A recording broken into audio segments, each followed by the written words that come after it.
Okay, so this is more or less just a guide for a hair trigger on a PolarStar, but not an ordinary hair trigger. Here's an example of a AR trigger right here, and a lot of people will add space right here on the bottom so that the trigger will sit forward. I don't like this method because when the gun sets in the gearbox, it sits further back, and not only does that look a bit weird to me, but your trigger pull is actually heavier because the spring's more compressed on the trigger. So in this demonstration, I have a hair trigger. It's relatively conservative. It's not super short or anything like that. But as you can see, the trigger sets in its normal resting position, and I don't know if you can hear it, but here's semi-auto. We're working in semi and full. You can hear the main solenoid clicking. And if I go over to save, and there's some things you need to look out for, but this is a really easy modification. I just don't think I've ever seen anybody build a guide on how to do it. It's very, very simple though. I'm just going to go ahead and take this apart. This will take you probably 30-45 minutes at best just to do, and there's different ways of accomplishing it, but I'll just go over a simple, easy way that I did, just to do it. And hopefully this video doesn't take a long time to make. I'll try to be concise and don't ramble on about a bunch of stuff that doesn't need to be talked about. So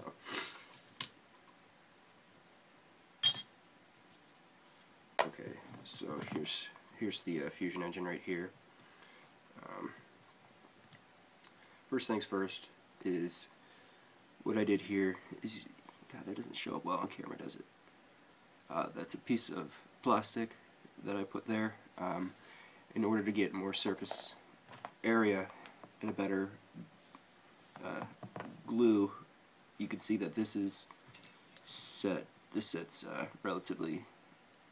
This isn't actually very tall, and the button actually, at least in my case on a stock PolarStar trigger, hits right in the center. It doesn't hit on this side, it hits right in the middle up at the top.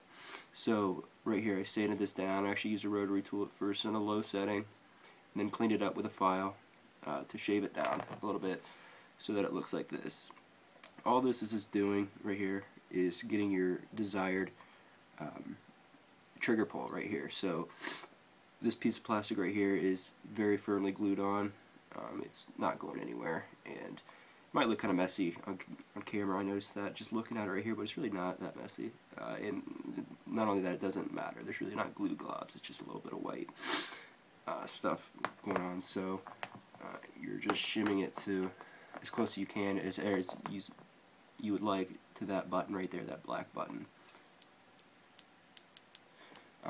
So what I used was part of a selector plate, and as you can see I have a bunch laying around. Do not use rubber. Rubber, you're not going to get accurate results, just because the harder you press, the further the trigger's going to go, so it's a little bit inconsistent. And as you're doing this, don't base the position on the trigger with this open. Okay, all you need is this piece right here to test with. Put your trigger in and test it, and then take off, remove, add, whatever you need to do to get it to fire. And that's a very simple part. As you can see, there's nothing on the back here at all. So the trigger sits as it should in its normal resting position, and because there's no screw here like a speed trigger, this is not being forced upward. What that does is makes it a longer trigger pull. So as I make this, it's extremely light. Extremely light trigger pull. So I'll give you the last thing to look out for, and that's just your safety. So I'll go ahead and remove it. Actually, probably just could be able to see it's not going to go anywhere. As you can see here, I've glued the same selector plate. It's actually a King Arm selector plate, little piece, cut it with the rotary tool, filed it a little bit, but I'll take it out now, so you cannot see it very well. And obviously the reason you have to add additional material to the trigger stopper, or mechanical safety, whichever you'd like, is because obviously the trigger is hitting the button before, where's my trigger? It's contacting the switch before this contacts that right there. This piece is actually what it hits right here. Actually, yeah. So all you need to do is start off with the block, something like this, piece of plastic, epoxy, whatever, and glue it, make it a little bit bigger than normal, and then basically tune it from there so that it still slides up and down just fine, yet it works on safety and doesn't affect any other firing modes like that. So go ahead and put this back in right quick, if I can find that knob. There it is.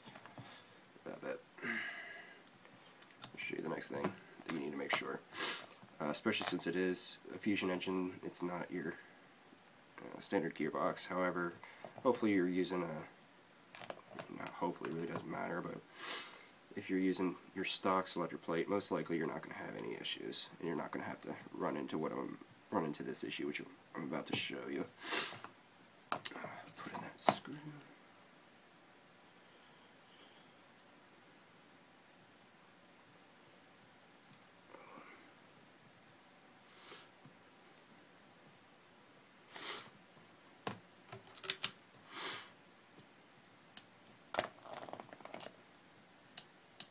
Okay, so let me put in my trigger.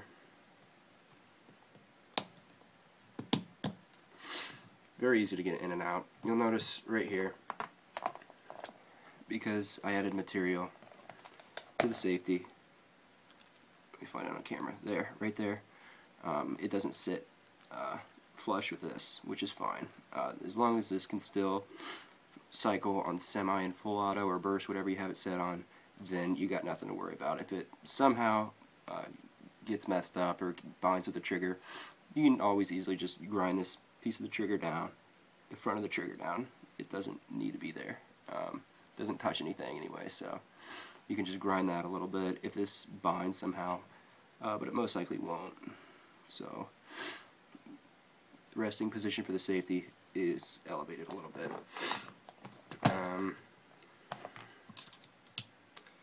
But yeah, make sure when you're testing, again, even the safety, this piece has to be in, because you'll notice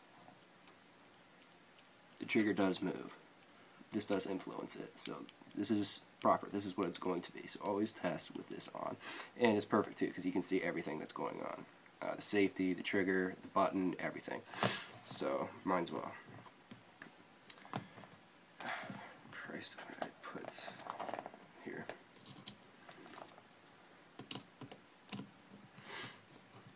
Next thing to look out for, very simple.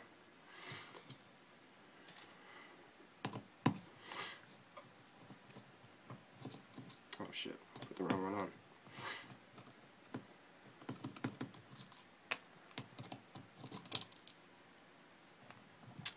There.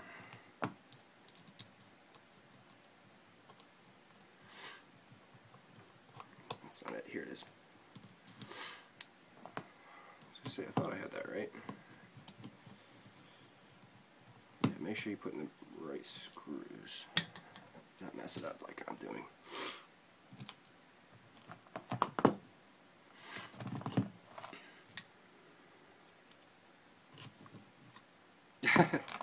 Again. Okay, so all you need to look for now is safety, like I demonstrated before. It doesn't engage, and I have the FCU attached so I can test, and you can test, but you can see right here sometimes if it's too tight, if you add too much material to the base of the, not the base, but the trigger stopper or electric mechanical safety, this will get stuck back here, but as you can see it doesn't. Next thing you want to do is to put it in your body just to make sure that you are still getting, because just because it doesn't shoot right here, it may shoot right here, especially in a hair trigger. It may shoot right here, it may shoot right here, but right here it doesn't shoot. Okay, cool. So throw it in your body and make sure it behaves the same way. Let's say you throw it in your body and the selector switch is being pushed a little bit too far this way, so it's going above the trigger. Simple fix, just go ahead and file that down a little bit so that when it's in the body, it remains in the correct position. So that's pretty much it. There you have it. Hope that was vaguely informative somehow. But, thank you.